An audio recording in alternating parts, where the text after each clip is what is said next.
Di Valorant, Dota, di ba? ML, yan. Counter-Strike, Street Fighter, Tekken, Marvel vs. Capcom, Edition, Auto Jam, Crash Bandicoot, Medal of Honor. Kung bahilente ka talaga.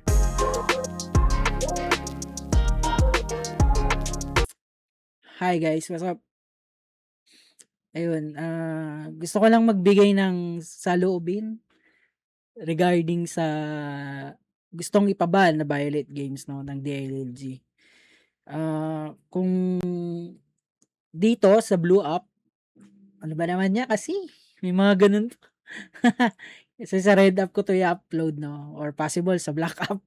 Basta, sa lahat ng platform na meron ako. No? Ayun, gusto ko lang bigyan ng saloobin.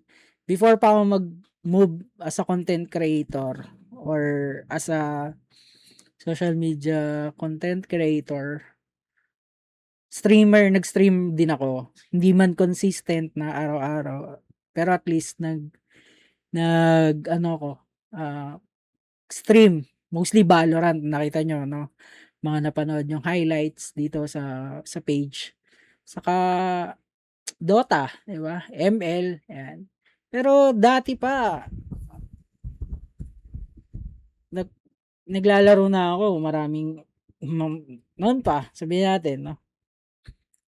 Marami nang naglabas ng saloobin regarding dito. Pero gusto ko lang din ibigay yung aking saloobin.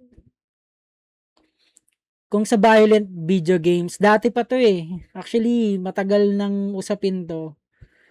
May may funny memes pa nga to yung sa GMA, di ba? Yung nagdodota, ini-interview.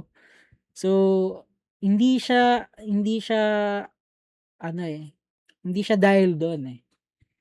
Kumbaga, nasa tao pa rin 'yon kung bahilente ka talaga, 'di ba?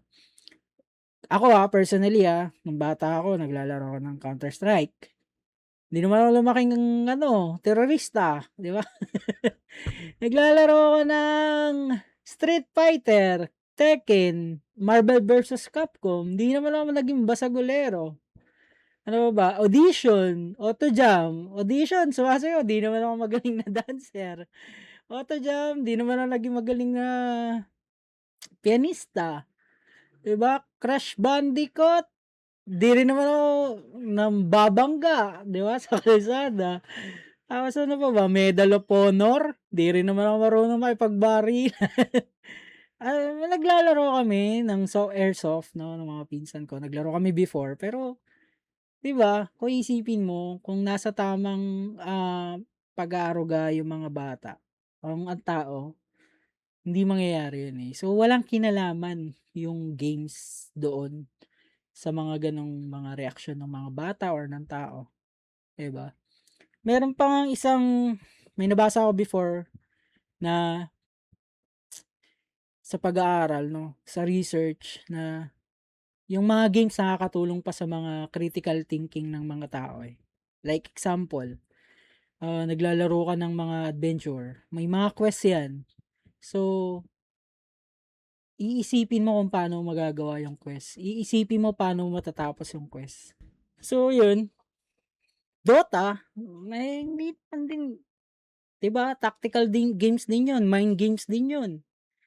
So, nasa tao 'yun, nasa pag-aaruga ng mga tao, ng magulang, ng responsable. Dapat maging responsable ka rin. Para sa akin 'no,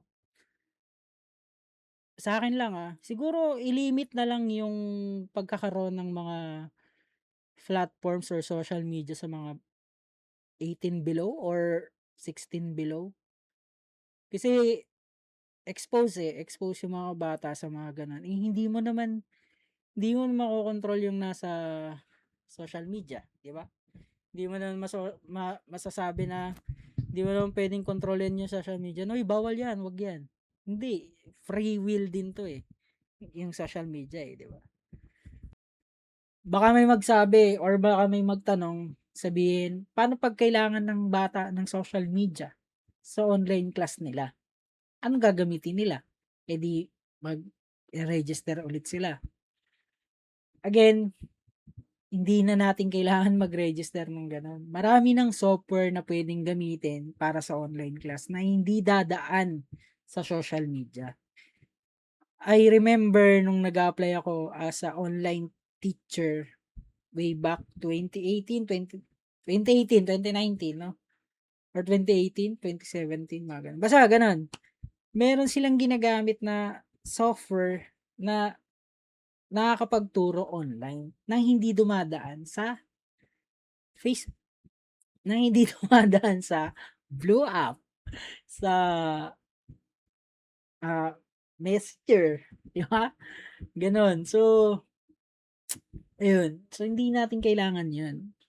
Kailangan natin mag-invest sa mga gano'ng bagay para hindi na dumaan sa social media yung mga online class. So, ayun. Sa'kin, hindi ako pabor, eh.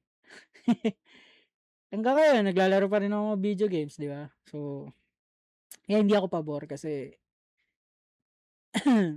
ayun parang parang hindi ano, eh, hindi tugma, 'no? Isa lang yung solusyon diyan,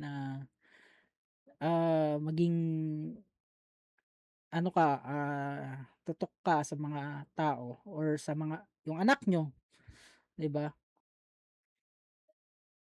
Alagaan niyo ng maayos. Tutukan niyo, kamustahin niyo, saka hindi naman din sa school nagsisimula yung ano, eh, disiplina, nasa bahay, 'di ba? So, communication is the key, sabi nga nila. So, yung mga magulang, mga magulang na nandiyan na mga nakakapanood nito, eto lang para sa'kin, ang hirap. Ayun, walang kinalaman yung video game sa mga nangyayaring ganito. Kasi marami na, eh, marami na. Matagal na meron ng ganito, 'di ba? Hindi ko man sinasabi na hindi ligtas, hindi ko naman sinasabing okey maglaro ng violence games, pero nasa discretion pa rin ng mga magulang 'yan, 'di ba? So, 'yun guys, maraming maraming salamat.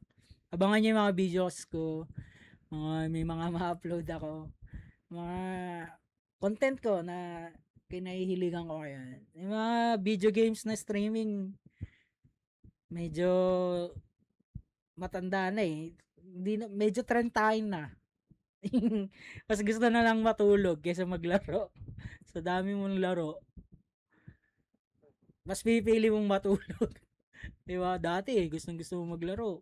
Basta may oras, maglalaro. Ngayon, mas gusto mo lang matulog kaysa maglaro.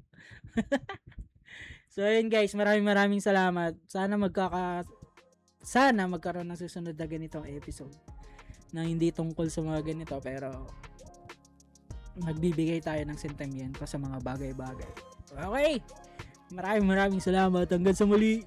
Paalam.